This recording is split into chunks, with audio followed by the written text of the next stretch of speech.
The venue was spectacular, the ceremony was very special, and everyone looks great. Unfortunately, every silver lining has a cloud, and here I am, rain on parade. For those of you that don't know me, my name's Martin, and I used to go to school with Rob. I've known Rob for more than 20 years. There's nothing that I wouldn't do for Rob. Likewise, there's nothing Rob wouldn't do for me. In fact, we spent most of our time doing nothing for each other. Today I have the very special privilege of being the best man. It was a great honour to be asked, although I'm still not really sure why I'm stood in front of you all today dressed like Lawrence Llewellyn-Bowen. When I picked Rob up this morning, you can't imagine my shock and dismay when I realised that we were both wearing the same suit. One of us was going to have to go and get changed. I don't live in Lichfield. I want to go for the dress. Besides this speech, my other tasks were to make sure that Rob got here on time. For those of you that know Rob, you'll know that he's never been on time for anything before. And I also had to make sure that Rob got here looking smart. So yesterday, Rob and I paid a visit to the barbers, me for a haircut and Rob for a chat. If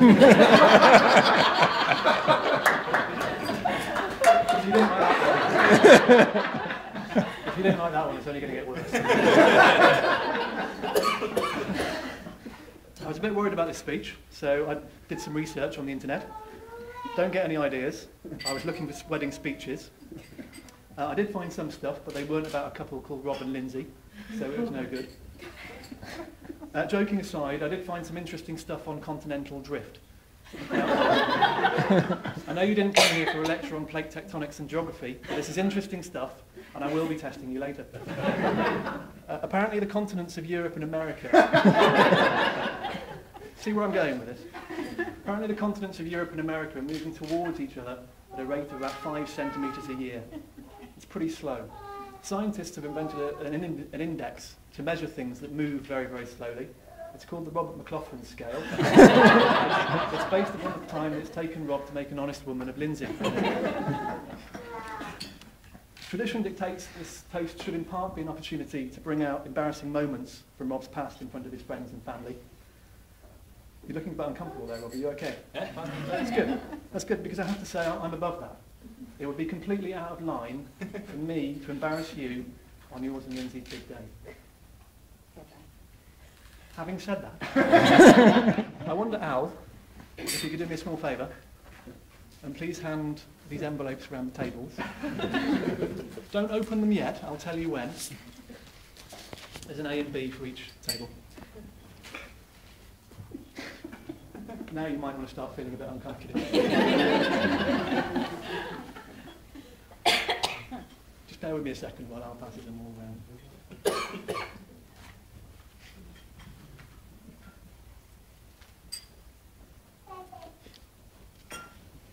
Rob hasn't changed a bit in the 20 years that I've known him.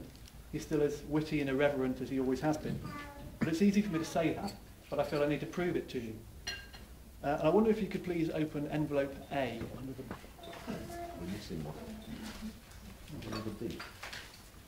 Yes, sorry about that. Envelope A. Envelope A.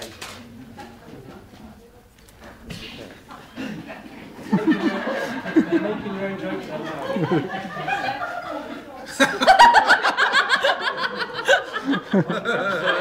Please open envelope A. You'll realise that Rob hasn't changed one bit in the last 20 years. I'm not sure why he's wearing a big floppy-haired wig though.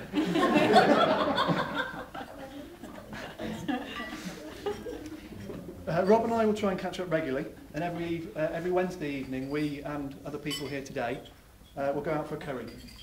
Don't know if you want to put your hands up. Yeah, 2 tables here. We'll catch up on the week's events and discuss topics as diverse as politics, philosophy, art, literature, current affairs. We'll try to put the world to rights. We'll address the important questions of the day. Things like, did man really land on the moon? Why don't trains run on time? Is a Jaffa cake a cake or a biscuit? I know you're on tenterhooks, so I'll put you out of your misery. It's a cake, not a chocolate-covered biscuit. If you can resist eating a Jaffa cake long enough and leave it out, it goes hard like a cake, not soft like a biscuit. There's a lot of thought and research.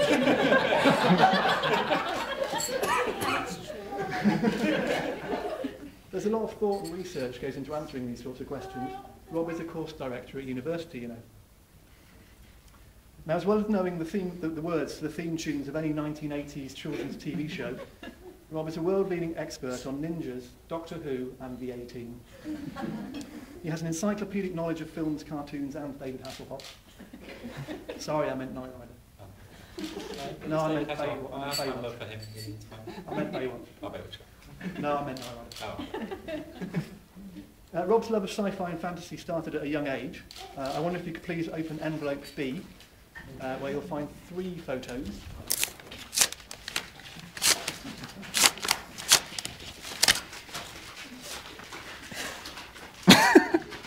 There's a picture of a young Rob taunting some Daleks. Holy crap. He's also celebrating the plan coming together with the A-Team. There's also a picture of Rob dressed as a pirate. There's no reason for that, I just thought it was quite funny.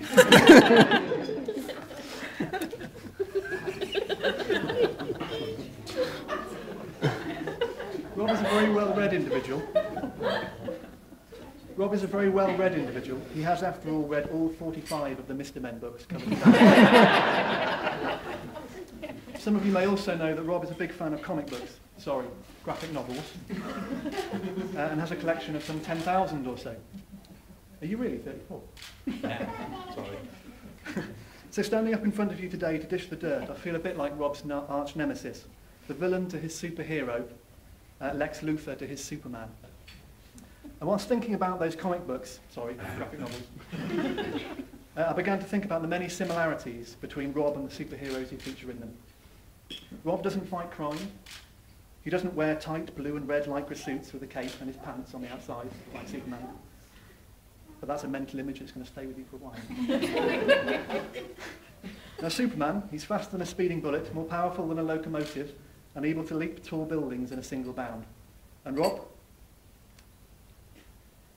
Well, maybe that's not such a good comparison after all. But Rob does have Superman's sense of idealism and moral code of conduct instilled in him. He always thinks of others first and puts others before himself.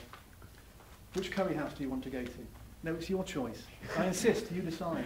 Where do you want to go? It's up to you. Maybe that's because we're really indecisive, though.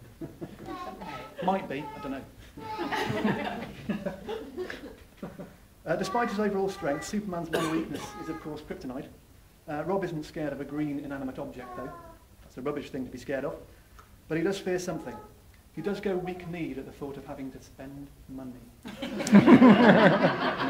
It's his one weakness, his Achilles heel, if you will. So I hope you all enjoyed your meal today. I was a bit worried when the sorbet arrived that Robert decided to skip the main meal to cut costs. There is a recession on, you know. Well, maybe Rob's more like the alter egos, more like Clark Kent. Mild-mannered? I don't think so. Anybody who's asked Rob about his commute to work will know what I'm talking about. Although he has the charm, grace and humour of Dean Cain without the clumsiness of Christopher Reeve. In Lynsey, Rob has found his soulmate, his Lois Lane. Lynsey is beautiful, smart, warm, loving and caring. She deserves a good husband. So thank God you married her, Rob, before she found one. I really hope you're still talking to me at the end of this speech, Rob. If it's any consolation, I decided not to distribute the photos in envelope C. They were just too scandalous. You know the ones I'm talking about. Before we do the toast, there is a card to read out from people who unfortunately couldn't be here today. To Rob, one of our best and most loyal customers. Good luck and congratulations. Disappointed that Lynsey turned down our quote for the catering from all at the Jalali International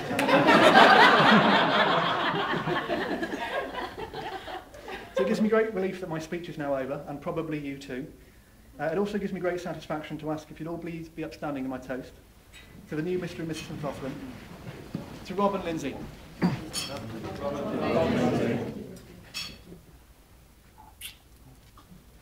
We've also now been asked if we could please retire to the bar area so that they could clear this room.